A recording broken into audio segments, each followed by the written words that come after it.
When is a huge claim, like owning everything, truly official? Today, we're diving into something fascinating from your sources. When exactly does the second God's inheritance of all space-time get officially confirmed? We've got the first God as the supreme authority, and then the second God, who's both creator and, for a while, a creature. It's quite a concept. It really is. And the material you've shared presents this. Well, this debate about when that inheritance is officially locked in, it has some pretty profound implications, I think. Okay, let's unpack this. Yeah, let's do it. So the core idea is the second God is destined to get the first God's ultimate authority over, well, everything, all of space-time. But the real question isn't if it happens. It's when is it officially publicly confirmed? Exactly. And what's fascinating here, as you said, is the nuance the sources draw out. Yeah. It's one thing to actually possess an inheritance inherently. Sure. It's another thing entirely for that inheritance to be publicly established, made clear, universally understood by all of creation. It's about that visible recognition. Visible recognition. Okay, so let's explore these different viewpoints on the timing. The first one our sources mention. Well, it kind of challenges assumptions, actually. Some argue the inheritance was basically official immediately when the second God became incarnate, entered space-time as a creature. Ah, okay. The moment of entry view. Yeah. The logic seems to be that the divine creator status is so fundamental, so inherent, that the authority just was there, transferred the second this entity appeared within creation. Right. And they point to things like early creature obedience, the mention of being able to call down legions of angels as a hint that this authority was already recognized right from the start. And this view really emphasizes that foundational creator nature. Even walking around as a creature, the underlying reality doesn't change.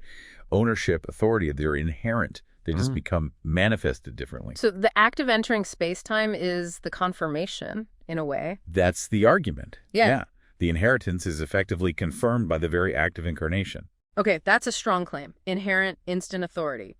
But then, why do other perspectives focus so much on later events? Good question. Because the second view, which seems quite prominent in the sources, says no, the official confirmation happens after the crucifixion and resurrection. This is a big one. This view argues that the ultimate sacrifice, that victory over sin and death, that's what's needed for the official public establishment. Right. And this is where it gets really interesting. Think about the shift. Before the resurrection, maybe requesting angelic help, but afterwards commanding them. There is a perceived change in how that authority is wielded publicly. So the sacrifice is key. Absolutely. It's almost like a cosmic legal necessity. The atonement deals with the problem of sin that grips creation. Without addressing that, how can the inheritance be fully claimed over that creation?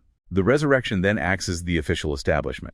It publicly declares the second God as Lord, validating the sacrifice, solidifying the inheritance over all space-time. Think passages like Romans 14 or Ephesians 1. They point to this post-resurrection authority. It's the public announcement. Okay, so less about gaining the right, more about demonstrating and formalizing it after dealing with sin. Precisely. It's the public declaration that settles the matter for everyone to see. Then there's a third view, which feels even more extended.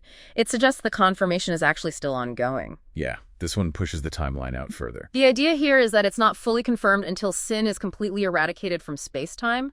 Like, a perfectly holy God would only fully, finally confirm inheritance over a realm that's perfectly holy itself. And this raises an important question, doesn't it? Can an inheritance be truly, fully confirmed if the domain still contains rebellion, sin, death? For this perspective, yes, the second God is enthroned, the process is underway, but that final, ultimate confirmation awaits the absolute end of sin. A holy being requires a holy domain, essentially, for the inheritance to be considered totally complete and confirmed. Wow, okay. So immediate post-resurrection or ongoing until total purity. Those are pretty different timelines. They are. So what does this all mean? Why the focus on official confirmation, especially through these dramatic events like crucifixion and resurrection?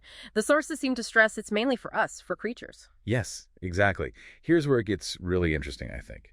It's not about convincing the first God, who presumably knows the plan. It's about creation understanding. How so?